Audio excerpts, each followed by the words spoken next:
اور اس کی آخری مثال اس صدی میں، یعنی دور کی تاریخ تو شاید ہمیں معلوم ہو کہ شاید فیری ٹیلز ہیں، یہ کوئی کہانیاں ہیں جو ہم سن رہے ہیں، اس صدی میں جو ہوا ہٹلر کے ہاتھ 6 ملین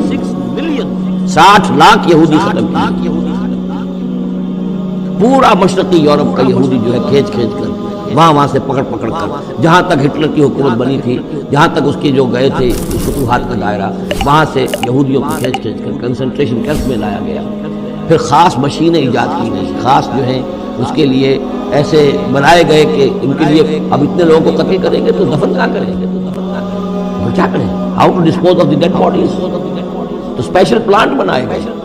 کہ ایک بڑے سے ہال میں داخل ہو رہے ہیں، وہاں سارے کپڑے اتروا لیے تاکہ یہ کپڑے بھی استعمال ہوں بعد میں۔ کہا یہ جاتا تھا کہ تمہارے کپڑوں میں جوئیں پڑ گئی ہیں تو جوؤں کو اس کو ڈیلاؤس کرنے کے لیے ضروری ہے کپڑے اتار کے آگے گیس کے اندر تاکہ وہ جوئیں ختم ہو جائیں گے۔ پھر ان کے بال اتروا لیتے تھے، عورتوں کے بال بھی شیو کر لیے مردوں کے لیے، ان بالوں سے قالین بنائے انہوں نے جو نازیوں نے اپنے دفتروں میں بچھائے، ہیومن ہیئر کے قالین۔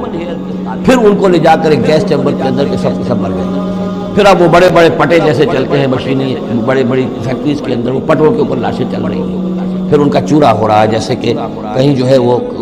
گھاس کاٹا جا رہا ہو یا کوئی اور چارہ جو ہے وہ کٹا جا رہا ہو۔ پھر کسی خاص قسم کے کیمیکلز کے اندر ان کو تحلیل کیا کہ آخر میں کیا نکل رہا ہے، نہ کسی گوشت کا پتہ، نہ خون کا پتہ، نہ ہڈی کا پتہ، کسی شے کا پتہ نہیں، ایک بدبودار سیاہ رنگ کا مائع باہر نکل رہا ہے، اور اسے وہ لے گئے اپنے کھیتوں میں اور اسے بنا لیا کھاد۔ یہ کام اس صدی ہولوکاسٹ، اس میں زیادہ سے زیادہ یہ کہتے ہیں کہ یہ کوئی مبالغہ ہے 60 لاکھ کا، 40 لاکھ، 40 لاکھ میں تو کم نہیں ہے، 40 لاکھ افراد کا اصلاح۔ استأذن ربک لیبعثن علیہم الی یوم القیامہ، ان کا آخری وقت اب آنے والا ہے، وہ زیادہ دور نہیں ہے، لیکن اس سے پہلے جیسے شمع بجھنے سے پہلے بھڑکتی ہے،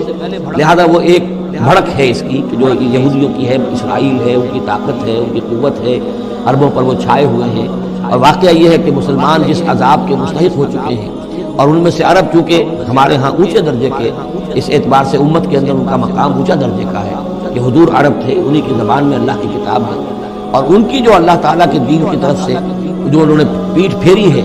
لہذا اس کی جو سزا انہیں مل رہی ہے وہ یہ ہے کہ ایک مغضوب علیہم قوم کے ہاتھوں ان کی تذلیل ہو رہی ہے، ان کے سامنے جھکنا پڑ رہا ہے، جن کے ساتھ کسی ایک کمرے میں کبھی بیٹھتے نہیں تھے، اب ان کے ساتھ گفت و شنید جو ہے اور ان کے ساتھ بغل گیر ہونے کی نوبت یہ آئی ہے۔ اور ابھی جو کچھ ہونا ہے وہ خیر دوسری بات ہے، میں نہیں جانا چاہتا، وہ آخری وقت بھی آئے گا، پھر جو ہے حضرت مسیح علیہ السلام بھی نازل ہوں گے، اور وہی چونکہ ان کی طرف رسول تھے، رسول اللہ بنی اسرائیل، تو آخری وہ عذاب ہلاکت کہ جو باقی 6 قوموں کا تو آ چکا، حضرت نوح علیہ السلام، حضرت نوح کے سامنے بیٹا جو ہے وہ غرق ہوا کہ نہیں ہوا، حضرت ہود، حضرت صالح، ان سب کے سامنے جو ہے ان کی قومیں ہلاک ہوئی، تو اب حضرت مسیح کو اٹھا لیا گیا تھا، وہی آئیں گے اور انہی کے ہاتھوں یہ اپنے کیفر کردار کو پہنچیں گے اور ان کا ایک ایک بچہ ختم ہو گیا، لیکن اس سے پہلے ان کے ہاتھوں مسلمانوں پر اللہ کے عذاب کے بڑے کوڑے برسیں گے۔ To add insult to injury, کہ ایک یہودی قوم کے ہاتھوں، مغضوب علیہم قوم کے ہاتھوں پٹائی ہوگی، اور جو ہو رہی ہے، لیکن یہ کہ ابھی شدید تر صورت میں اس کا شروع ہونے والا ہے معاملہ۔ کوئی دنوں کی بات ہے کہ مسجد اقصی شہید کر دی جائے گی، اور پھر ایک طوفان جو ہے